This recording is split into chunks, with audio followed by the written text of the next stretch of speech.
श्री गणेशाय नमः। श्री परमात्मने नमः। अथ कथा प्रारंभः। अथ प्रथमोऽध्यायः। श्रीव्यास उवाच। एकदा नैमिषारण्ये ऋषयः शौनकादयः पप्रच्छुर्मुनयः सर्वे सूतं पौराणिकं खलु। ऋषयः ऊचु व्रतेन तपसा किं वा प्राप्यते वाञ्छितं फलं तत्सर्वं श्रोतुमिच्छामः कथयस्व महामुने। सूत उवाच। नारदेनैव सम्पृष्टो भगवान् कमलापतिः सुरर्षये यथैवाहं तच्छृणुध्वं समाहिता। एकदा नारदो योगी पुरानुग्रहकाङ्क्षया पर्यटन विविधान् लोकान् मृत्युलोकामुपागतः। ततो दृष्ट्वा जनान् सर्वान् नानाक्लेशसमन्वितान् नानाशोनिसमुत्पन्नान् क्लिंश्यमानान् स्वकर्मभिः केनोपायेन चैतसां दुःखनाशो भवेद्ध्रुवम् इति सञ्चित्य मनसा विष्णुलोकं गतस्तदा। तत्र नारायणं देवं शुक्लवर्णं चतुर्भुजं शंख चक्र गदा पद्म वनमाला विभूषितं दृष्ट्वा तं देवदेवेशं स्तोतुं समुपचक्रमे। नारद उवाच। नमो वाङ्मनसातीत रूपायानन्तशक्तये आदिमध्यान्तहीनाय निर्गुणाय गुणात्मने सर्वेषामादिभूताय भक्तानामार्तिनाशिने। श्रुत्वा स्तोत्रं ततो विष्णुर्नारदं प्रत्यभाषत। श्रीभगवान् उवाच। किमर्थम् आगतोऽसि त्वं किं ते मनसि वर्तते कथयस्व महाभाग तत्सर्वं कथयामि ते। नारद उवाच। मर्त्यलोके जनाः सर्वे नानाक्लेशसमन्विता नानायोनिसमुत्पन्ना पच्यन्ते पापकर्मभिः तत्कथं समयेन्नाथ लघूपायेन तद्वद श्रोतुमिच्छामि तत्सर्वं कृपास्ति यदि ते मयि। श्रीभगवान् उवाच। साधु पृष्ठं तया वत्स लोकानुग्रहकाङ्क्षया यत्कृत्वा मुच्यते मोहात् तच्छृणुष्व वदामि ते। व्रतम् अस्ति महत्पुण्यं स्वर्गीयमत्य च दुर्लभम् तव स्नेहान् मया वत्सः प्रकाशः कृतयेधुना। सत्यनारायणस्यैव व्रतं सम्यक् विधानतः कृत्वा सद्य सुखं भूत्वा परत्र मोक्षमाप्नुयात्। तच्छ्रुत्वा भगवद्वाक्यं नारदो मुनिरब्रतीत्। नारद उवाच। किं फलं किं विधानं च कृतं केनैव तद्व्रतं तत्सर्वं विस्तरात् ब्रूहि कदा कार्यं व्रतं प्रभो। श्रीभगवान् उवाच। दुःखशोकादिशमनं धनधान्यप्रवर्धनं सौभाग्यसन्ततिकरं सर्वत्र विजयप्रदं यस्मिन् कस्मिन् दिने मर्त्यो भक्तिश्रद्धा समन्वितः सत्यनारायणं देवं यजेच्चैव निशामुखे ब्राह्मणैर्बान्धवश्चैव सहितो धर्मतत्परः नैवेद्यं भक्तितो दद्यात् सपादं भक्ष्यमुत्तमम्। रम्भाफलं घृतं क्षीरं गोधूमस्य च चूर्णकम् अभावे शालिचूर्णं वा शर्करा वा गूढस्तथा सपादं सर्वभक्ष्यामि चैकीकृत निवेदयेत् विप्राय दक्षिणां दद्यात् कथां श्रुत्वा जनैः सह। ततश्च बन्धुभिः सार्धं विप्रांश्च प्रतिभोजयेत् प्रसादं भक्षयेत् भक्त्या नृत्यगीतादिकं चरेत्। ततश्च स्वगृहं गच्छेत् सत्यनारायणं स्मरन् एवं कृते मनुष्याणां वाञ्छा सिद्धिर्भवेत् ध्रुवम्। विशेषतः कलियुगे लघुपायो अस्ति भूतले इति श्रीस्कंदपुराणे रेवाखंडे श्री सत्यनारायण व्रत कथायां प्रथमोऽध्यायः। अथ द्वितीयोऽध्यायः। सूत उवाच। अथा अन्यत् संप्रवक्ष्यामि कृतं येन पुरा द्विजा कश्चित् काशीपुरे रम्ये यासीद् विप्रोऽर्ति निर्धनः क्षत्रिभ्यां व्याकुलो भूत्वा नित्यं बभ्राम भूतले दुःखितं ब्राह्मणं दृष्ट्वा भगवान् ब्राह्मणप्रियः वृद्ध ब्राह्मण रूपस्त्वं प्रपृच्छ द्विजमादरात् किमर्थं ब्रह्मसे विप्र मयि नित्यं सुदुःखितः तत्सर्वं श्रोतुमिच्छामि कथ्यतां द्विजसत्तमः। ब्राह्मण उवाच। ब्राह्मणवती दरिद्रोऽहं भिक्षार्थवी भ्रमे महिम् उपायं यदि जानासि कृपया कथय प्रभो। वृद्ध ब्राह्मण उवाच। सत्यनारायणो विष्णुर्वाञ्छितात् फलप्रद तस्य त्वं पूजनं विप्र कुरुष्व व्रतमुत्तमम् यत्कृत्वा सर्वदुःखेभ्यो मुक्तो भवति मानवः। विधानं च व्रतस्यापि विप्राय भाष्ये यत्नतः सत्यनारायणो वृद्धस्तत्रैवान्तर्धीयत तद्व्रतं संकरिष्यामि यदुक्तं ब्राह्मणेन वै इति संचित्य विप्रौ सौरात्रौ निद्रां न लब्धवान्। ततः प्रातः समुत्थाय सत्यनारायण व्रतं करिष्ये इति संकल्प भिक्षार्थं मगद्विजः तस्मिन्नेव दिने विप्रः प्रचुरं द्रव्यमाप्तवान्। तेनैव बन्धुभिः सार्धं सत्यनारायण व्रतमाचरत् सर्वदुःख विनिर्मुक्त सर्वसंपत्समन्वितः बभूव स द्विजश्रेष्ठो व्रतस्यास्य प्रभावतः ततः प्रभृति कालंच मासी मासी व्रतं कृतम् एवं नारायणस्येदं व्रतं सम्यक् द्विजोत्तमः सर्व पाप विनिर्मुक्तो दुर्लभं मोक्षमाप्नुयात् व्रतमस्य यदा विप्रकृतिभ्यां संकरिष्यति तदैव सर्वदुःखं तु मनुजस्य विनश्यति एवं नारायणेनोक्तं नारदाय महात्मने मया तत्कथितं विप्राः कि मन्यत कथयामि वह ऋषय ऊचुः तस्माद् विप्राच्छ्रुतं केन पृथिव्यां चरितं मुने तत्सर्वं श्रोतुमिच्छामः श्रद्धासमाकं प्रजायते सूत उवाच शृणुध्यं मुनयः सर्वे व्रतं येन कृतं भुवि एकदा स द्विजवरो यथा विभव विस्तरैः बन्धुभिः स्वजनैः सार्धं व्रतं कर्तुं समुद्यतः एतस्मिन्नन्तरे काले काष्ठक्रेता समागतम् बहिः काष्ठं च संस्थाप्य विप्रस्य गृहमाययौ तृष्णया पीडितात्मा च दृष्ट्वा विप्रं कृतं व्रतं प्रणिपत्य द्विजं प्राह किमिदं कृते त्वया कृते किं फलमाप्नोति विस्तराद् वद मे प्रभो विप्र उवाच सत्यनारायणस्येदं व्रतं सर्वेप्सितप्रदं तस्य प्रसादान्मे सर्वं धनधान्यादिकं महत् तस्मात् एतत् व्रतं ज्ञात्वा काष्ठक्रेतातिहर्षितः पपौ जलं प्रसादं च भूत्वा स नगरं ययौ सत्यनारायणं देवं मनसा इत्यचिन्तयत् काष्ठं विक्रयतो ग्रामे प्राप्यते चाद्य यद्धनं तेनैव सत्यदेवस्य करिष्ये व्रतमुत्तमम् इति संचित्य मनसा काष्ठं धृत्वा तु मस्तके जगाम नगरे रमेधनीनां यत्र संस्थितिः तद्दीने काष्ठमूलं च द्विगुणं प्राप्तवानसौ ततः प्रसन्न हृदय सुपक्वं कदलीफलं शर्कराघृतदुग्धं च गोधूमस्य च चूर्णकं कृत्वै कत्रसपादं च गृहीत्वा स्वगृहं यजौ ततो बन्धून् समाहूय चकार विधिना व्रतं तद्व्रतस्य प्रभावेण धनपुत्रान्वितो भवत इहलोके सुखं भूत्वा चान्ते सत्यपुरं जिजौ इति श्रीस्कंदपुराणे रेवाखंडे श्री सत्यनारायण व्रत कथायां द्वितीयोऽध्यायः अथ तृतीयोऽध्यायः सूत उवाच पुनरग्रे प्रवक्ष्यामि शृणुध्यं मुनिसत्तमा पुराचोल्कामुखो नाम नृपश्चासीन् महामतिः जितेन्द्रियः सत्यवादी जजौ देवालयं प्रति दिने दिने धनं दत्त्वा द्विजान् सन्तोषयत्सुधीः भार्या तस्य प्रमुग्धा च सरोजवदना सती भद्रशीला नदी तीरे सत्यस्य व्रतमाचरत् एतस्मिन्नन्तरे प्राप्त तत्र साधुरेकः समागतः वाणिज्यार्थं बहुधैर्यैकैः परिपूरितः नावं संस्थापित तीरे जगाम नृपतिं प्रति दृष्ट्वा स व्रतिनं भूपं प्रपच्छ विनयान्वितः साधुर्वाच किमिदं कुरुषे राजन् भक्तियुक्तेन चेतसा प्रकाशं कुरु तत्सर्वं श्रोतुमिच्छामि साम्प्रतं राजोवाच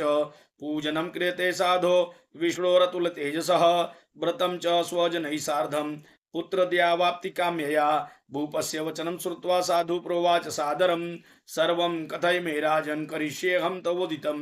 ममापि सन्ततिर्नास्ति ह्यो तस्माज्जायते ध्रुवं ततो निवृत्य वाणिज्यात् सानन्दो गृहमागतः भार्यायै कथितं सर्वं व्रतं सन्ततिदायकं तदा व्रतं करिष्यामि यदा मे सन्ततिर्भवेत् इति लीलावती प्राह पत्नीं साधु स सत्तमः एकस्मिन् दिवसे तस्य भार्या लीलावती सती भर्तृयुक्तानन्दचित्ता अभवत् धर्मपरायणा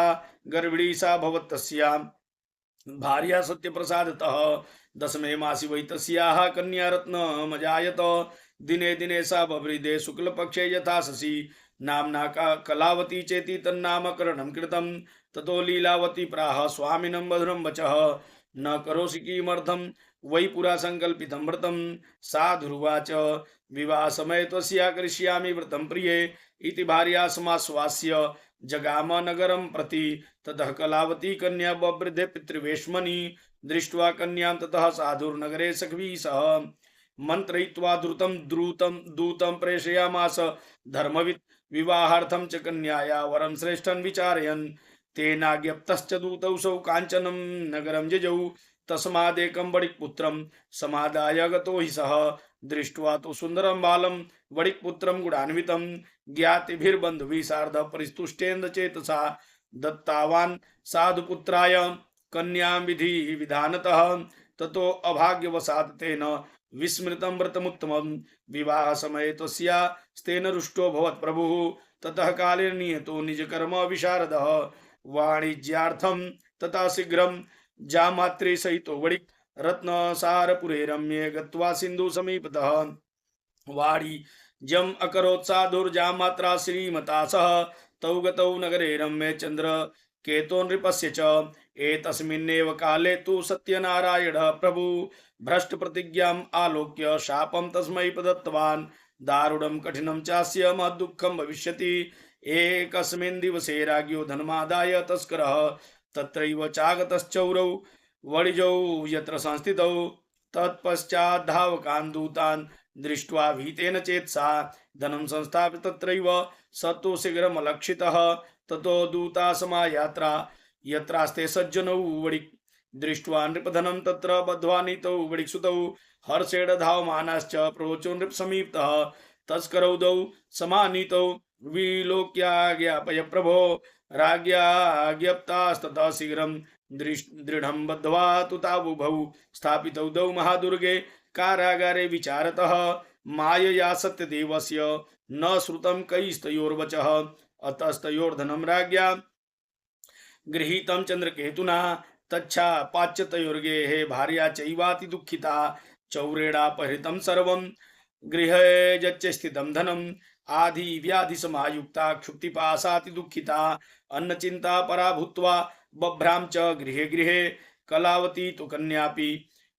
बभ्राम प्रतिवासरम् एकस्मिन् दिवसे जाता क्षुधार्ता द्विज मन्दिरं गत्वा अपश्यद् व्रतं तत्र सत्यनारायणस्य च उपविश्य कथां श्रुत्वा वरं पार्थितवत्यपि प्रसाद भक्षणं कृत्वा यजौ रात्रौ गृहं प्रति माता कलावतीं कन्यां कथयामास प्रेमतः पुत्री रात्रौ स्थिता कुत्र किं ते मनसि वर्तते। कन्या कलावतीं प्राह मातरं प्रति सत्वरं द्विजालये व्रतं मातर्दृष्टं वाञ्छित सिद्धिदं तच्छ्रुत्वा कन्यका वाक्यं व्रतं कर्तुं समुद्यता सा मुदा तु भार्या सत्यनारायणस्य च व्रतं चक्रैव सैव साध्वी बन्धुभिः स्वजनैः सह भर्ति जामातरौ क्षिप्रम् आगच्छेतां समाश्रमम् अपराधं च मे भर्तुर्जामातु क्षन्तुमर्हसि व्रतेनानेन तुष्टौ सौ सत्यनारायणः पुनः दर्शयामास स्वप्नं हि चन्द्रकेतुं नृपोत्तमं वन्दिनौ मोचय प्रातर्वणिजौ नृपसत्तम देयं धनं च तत्सर्वं गृहीत्वं यत्त्वयाधुना नो चेत् त्वां नाशयिष्यामि स्वराज्यधनपुत्रकम् एवमाभास्य राजानं ध्यानगम्यो भवत्प्रभु। ततः प्रभात समय राजा च स्वजनैः सह उपविश्य सभा मध्ये प्राह स्वप्नं जनं प्रतिम् बद्धौ महाजनौ शीघ्रं मोचयद्वौ वणिक्सुतौ इति राज्ञो वचः श्रुत्वा मोचयित्वा महाजनौ समानीय नृपस्याग्रे प्राहुस्ते विनयान्विताः आनीतौ द्वौ वणिक्पुत्रौ मुक्तौ निगडबन्धनात्। ततो महाजनौ नत्वा चन्द्रकेतुं नृपोत्तमं स्मरन्तौ वृत्तान्तं नो चतुर्भयविह्वलौ राजा वणिक्सुतौ वीक्ष्य वचः प्रोवाच सादरं देवात् प्राप्तं महद्दुःखम् इदानीं नास्ति वै भयं। तदा निगड संस्थाज्ञं क्षौरकरमाद्य कारयत वस्त्रालङ्कारकं दत्त्वा परितोष्य नृपस्यतौ पुरस्कृत्य वणिक्पुत्र वचसा तोषयद्भृशं पुरा नीतं तु यद्द्रव्यं द्विगुणीकृत्य दत्तवान्। प्रोवाच च ततो राजा गच्छ साधो निजाश्रमं राजानं प्रणिपत्याह गन्तव्यं त्वत्प्रसादतः इत्युक्त्वा तौ महावैश्यौ जगमतु स्वगृहं प्रति। इति श्रीस्कन्दपुराणे रेवाखण्डे श्री सत्यनारायण व्रत कथायां तृतीयोऽध्यायः अथ चतुर्थोऽध्यायः। सूत उवाच यात्रां तु कृतवान् साधुर्मङ्गलायन पूर्विकां ब्राह्मणेभ्यो धनं दत्त्वा तदा तु नगरं ययौ कियद्दूरे गतो साधो सत्यनारायणः पुनः प्रभु जिज्ञासां कृतवान् साधौ किमस्ति तव नौ स्थितं। ततो महाजनौ मत्तौ हेलयास वै प्रहस्य वै कथं पृच्छसि भो दण्डिन् मुद्रा नेतुं किमिच्छसि लतापत्रादिकं चैव वर्तते तरडौ मम निष्ठुरं च वचः श्रुत्वा सत्यं भवतु ते वचः। एवम् उक्त्वा गतः शीघ्रं दण्डी तस्य समीपतः कियद्दूरे ततो गत्वा स्थितिः सिन्धु समीपतः गते दण्डिनि साधुश्च कृतनित्यक्रियस्तथा उत्थितां तरणीं दृष्ट्वा विस्मयं परमं यजौ दृष्ट्वा लतादिकं चैव मूर्छितो न्यपतद्भुवि लब्धसंज्ञो वणिक्पुत्रस्ततश्चिन्तान्वितोऽभवत् तदा तु दुहितुः कान्तो वचनं चेदमब्रवीत् किमर्थं क्रियते शोकशापो दत्तश्च दण्डिना शक्ये शक्यते शक्यते तेन सर्वं हि कर्तुं चात्र संशयः अतस्तच्छरणं यामो वाञ्छितार्थो भविष्यति जामातृवचनं श्रुत्वा तत्सकाशं गतस्तदा दृष्ट्वा स च दण्डिनं भक्त्या नत्वा प्रोवासादरं क्षमस्व चापराधं मे यदुक्तं तव सन्निधौ एवं पुनः पुनर्नत्वा महाशोकाकुलो भवत् प्रोवाच वचनं दण्डे विलपन्तं विलोक्य च मारोदिहि शृणु मद्वाक्यं मम पूजा बहिर्मुखः ममाज्ञया च दुर्बुद्धे लब्धं दुःखमुहुर्मुहुः तच्छ्रुत्वां भगवद्वाक्यं स्तुतिं कर्तुं समुद्यतः साधुरुवाच त्वन्माया मोहिता सर्वे ब्रह्माद्या स्त्रीदिवोक्षः न जानन्ति गुणान् रूपं तवाश्चर्यमिदं प्रभो मूढोऽहं त्वां कथं जाने मोहितस्त्व मायया प्रसीद पूजयिष्यामि यथा विभव विस्तरै पुरा वित्तं च तत्सर्वं त्राहि मां शरणागतं श्रुत्वा भक्तियुक्तं वाक्यं परिस्तुष्टो जनार्दनः वरं च वाञ्छितं दत्त्वा तत्रैवान्तर्दधे हरि ततो नावं समारुह्य दृष्ट्वा वित्तप्रपूरितां कृपया सत्यदेवस्य सफलं वाञ्छितं मम इत्युक्त्वा स्वजनैः सार्धं पूजां कृत्वा यथा विधिः हर्षेण चाभवत् पूर्णः सत्यदेव प्रसादतः नावं संयोज्य यत्नेन स्वदेशगमनं कृतं साधुर्जामातरं प्राह पश्य रत्नपुरी मम दूतं च प्रेषयामास निजवित्तस्य रक्षकं ततोऽसौ नगरं गत्वा साधुभार्या विलोक्य च प्रोवाच वाञ्छितं वाक्यं नत्वा बन्धाञ्जलिस्तदा निकटे नगरस्यैव जामात्रा सहितो वणिक् आगतो बन्धुवर्गैश्च वित्तैश्च बहुभिर्युतः श्रुत्वा दूतमुखाद् वाक्यम् आहर्षवती सती सत्यपूजां ततः कृत्वा प्रोवाच तनुजां प्रति व्रजामि शीघ्रमागच्छ साधु संदर्शनाय च इति मातृवच श्रुत्वा व्रतं कृत्वा समाप्य च प्रसादं च परित्यज्य गता सापि पतिं प्रति तेन रुष्टा सत्यदेवो भर्तारं तरणीं तथा संहृत्य च धनैः सार्धं जले तस्यावमज्जयत् ततः कलावती कन्या न विलोक्यं निजं पतिं शोकेन महता तत्र रुदन्ती चापतद्भुवि दृष्ट्वा तथा विधाम्नावं कन्यां च बहु दुःखितां भीतेन मनसा साधु किमश्चार्यमिदं भवेत् चिन्तयामानाश्च ते सर्वे बभूवुस्त रिवाहकाः ततो लीलावती कन्यां दृष्ट्वा सा विह्वला अभवत् विललापति दुःखेन भर्तारं चेदमब्रवीत् इदानीं नौकया सार्धं कथं सोऽभूत् लक्षितः न जाने कस्य देवस्य हेलया चैव सारिता सत्यदेवस्य महात्म्यं ज्ञातुं वा केन शक्यते इत्युक्त्वा विललापैव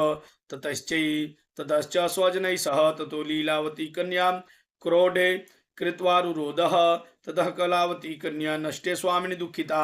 गृहीत्वा पादुके तस्यानुगन्तुं च मनोदधे कन्यायाश्चरितं दृष्ट्वा सभार्य सज्जनो वणिक् अतिशोकेन सन्तप्तश्चिन्तयामास धर्मवित् हृतं वा सत्यदेवेन भ्रान्तोऽहं सत्यमायया सत्यपूजां करिष्यामि यथा विभव विस्तरै इति सर्वान् समाहूय कथयित्वा मनोरथं नत्वा च दण्डवद्भूमौ सत्यदेवं पुनः पुनः ततस्तुष्टः सत्यदेवो दीनानां परिपालकः जगादवचनं चैनं कृपया भक्तवत्सलः त्यक्त्वा प्रसादं ते कन्या पतिं द्रष्टुं समागता अतो दृष्टो भवत्तस्य कन्यकायाः पतिध्रुवं गृहं गत्वा प्रसादं च भूत्वा सा जाति चेत् पुनः लब्धमन् भर्तृ सुता साधु भविष्यति न संशयः कन्यका तादृशं वाक्यं श्रुत्वा गगनमण्डलात् क्षिप्रं तदा गृहं गत्वा प्रसादं च बुभोजसा पश्चात् सा पुनरागत्य ददर्श स्वजनं पतिं ततः कलावती कन्या जगाद पितरं प्रति इदानीं च गृहं याहि विलम्बं कुरुषे कथं तच्छ्रुत्वा कन्यकावाक्यं सन्तुष्टो अभूत् वणिक्सुतः पूजनं सत्यदेवस्य कृत्वा विधिविधानतः धनैर्बन्धुगुणैः सार्धं जगाम निजमन्दिरं पौर्णमास्यां च सङ्क्रान्तौ कृतवान् सत्यस्य पूजनम् इहलोके सुखं भूत्वा चान्ते सत्यपुरं जिजौ इति श्रीस्कन्दपुराणे रेवाखण्डे श्री सत्यनारायण व्रत कथायां चतुर्थोऽध्यायः अथ पंचमोऽध्यायः। सूत उवाच अथा अन्यच्च प्रवक्ष्यामि शृणुध्व मुनिसत्तमा आसीत् तुंगध्वजो राजा प्रजापालन तत्परः प्रसादं सत्यदेवस्य त्यक्त्वा दुःखमुवाप्सः एकदा सवनं गत्वा हत्वा वो विधान पशून् आगत्य वटमूलं च दृष्ट्वा सत्यस्य पूजनं गोपा कुर्वन्ति सन्तुष्टा भक्तियुक्ता सबान्धवा राजा दृष्ट्वा तु दर्पेण न गतो न नांसः ततो गोपगणाः सर्वे प्रसादं नृपसन्निधौ संस्थाप्य पुनरागत्य भुक्त्वा सर्वे यथेप्सितं ततः प्रसादं संत्यज्य राजा दुःखमवाप्सः तस्य पुत्रशतं नष्टं धनधान्यादिकं च यत् सत्यदेवेन तत्सर्वं नाशितं मम निश्चितम् अतस्तत्रैव गच्छामि यत्र देवस्य पूजनं मनसा तु विनिश्चित्य जजौ गोपालसन्निधौ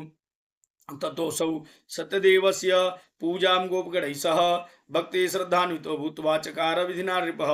सत्यदेव प्रसादेन धनपुत्रान्वितोऽभवत् इहलोके सुखं भूत्वा चान्ते सत्यपुरं जिजौ य इदं कुरुते सत्य व्रतं परम दुर्लभं शृणोति च कथां पुण्यां भक्तियुक्तेन फलप्रदां धनधान्यादिकं तस्य भवेत् सत्य प्रसादतः दरिद्रो लभते वित्तं बद्धो मुच्येत बन्धनात् भीतो भयात् प्रमुच्येत सत्यमेव न संशयः ईप्सितं च फलं भूत्वा चान्ते सत्यपुरं व्रजेत् इति वह कथितं विप्राः